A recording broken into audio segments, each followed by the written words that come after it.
lagi Dimas? Bolehkah saya berdiskusi dengan Bapak? Boleh. Nanti setelah habis pelajaran atau setelah istirahat, temui Bapak di kantor ya. Iya, Pak. Selamat siang, Pak. Siang nih Mas, sini silakan duduk, ambil kursinya nih. Oke, jadi apa nih yang ingin kamu capai dari diskusi dengan Bapak kali ini? Saya ingin mendapat solusi dari masalah yang saya hadapi. Terus ada lagi yang lain? Saya bingung, Pak, kenapa nilai saya menurun dan saya sering mengulang. Coba Dimas ceritakan kepada Bapak bagaimana perasaan Dimas saat ini. Saya lihat nilai semester ulangan saya, nilainya menurun, Pak, Terus? dan juga selalu mengulang.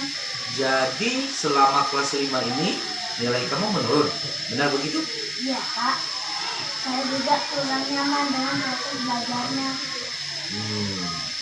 Apa yang membuat Dimas merasa kurang nyaman? Saya merasa saya belum bisa mengikuti pembelajaran dengan baik, Pak.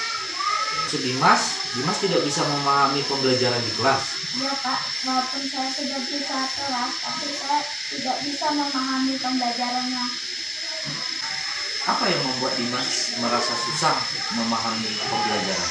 Saya susah memahami PR yang diberikan oleh guru. Saya sudah menyimak penjelasan dari ibu guru. Jadi saat saya mengerjakan PR dan ulangan, saya sering merasa kesusahan. Sehingga nilai saya menurun, Pak, dibanding kelas 4. Oh, jadi Dimas susah menyangka pembelajaran di kelas dengan ibu guru itu. Iya, Pak. Jadi Bapak pengen tahu, apa yang sudah kamu lakukan untuk membuat kamu mudah dalam memahami pembelajaran? Berdasarkan penjelasan guru, saya juga mengulanginya di rumah. Lalu bagaimana dengan pembelajaran lain seperti pembelajaran agama dan PJOK? Kalau pelajaran lain, saya mudah menangkap dan memahaminya, Pak. Apalagi pelajaran PJOK dan agama yang banyak menghafal.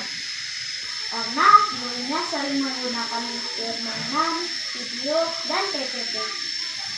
Oke, jadi kalau boleh Bapak simpulkan, Dimas itu mengalami penurunan nilainya di kelas 5 ini dibanding pada saat waktu kelas 4 karena Dimas itu merasa kurang nyaman pada saat belajar karena gurunya tidak banyak menggunakan video, PPT seperti yang Dimas sebutkan tadi. Iya, Pak, betul, Pak. Di pelajaran PJOK dan agama yang banyak hafal dan gerakan, saya lebih mudah hafal. Selain pelajaran yang tidak menarik, saya juga sering coret-coret dan menggambar, Pak. Oh, artinya saya perlu mencoret-coret dan menggambar-gambar ya, Pak, di pelajaran. Oke, sekarang Dimas sudah tahu kan penyebab dari Dimas merasa tidak nyaman dan sulit memahami pembelajaran sehingga nilai Dimas mengalami penurunan dibandingkan pada saat kelas 4. Selain itu juga masih ada hal lain yang Dimas pikir yang kira-kira Dimas kesulitan dalam memahami pembelajaran? Sepertinya tidak, Pak. Ibu gurunya baik, selalu menjelaskan pelajaran dan contoh-contoh. Hanya saya saja yang mengalami kesulitan dan memahami.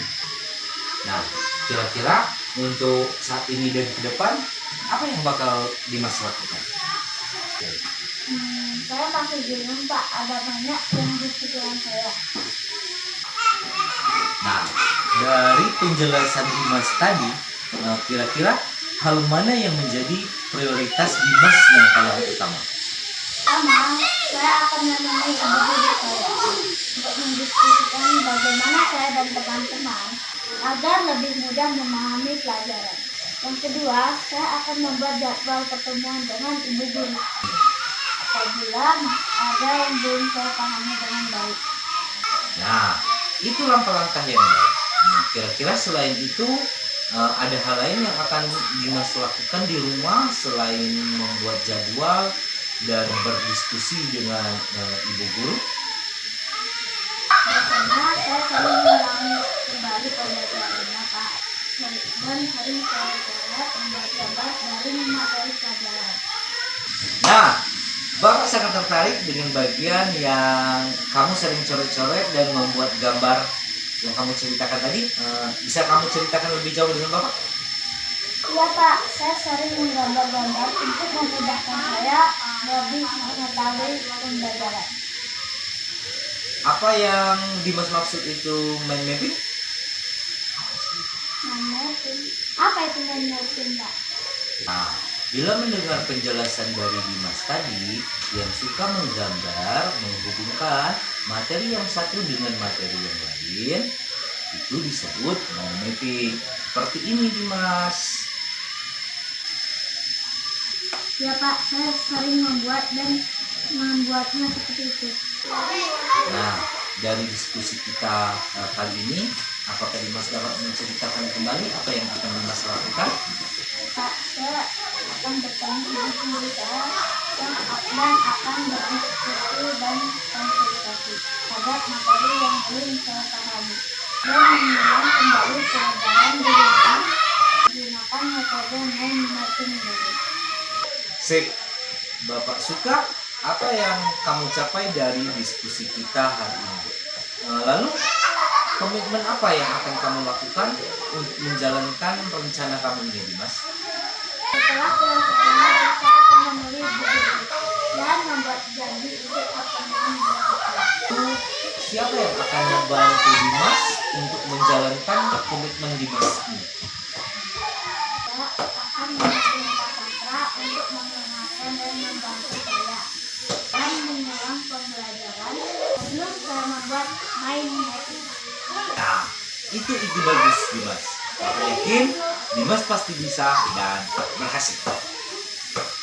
Terima kasih banyak, Pak. Sama-sama.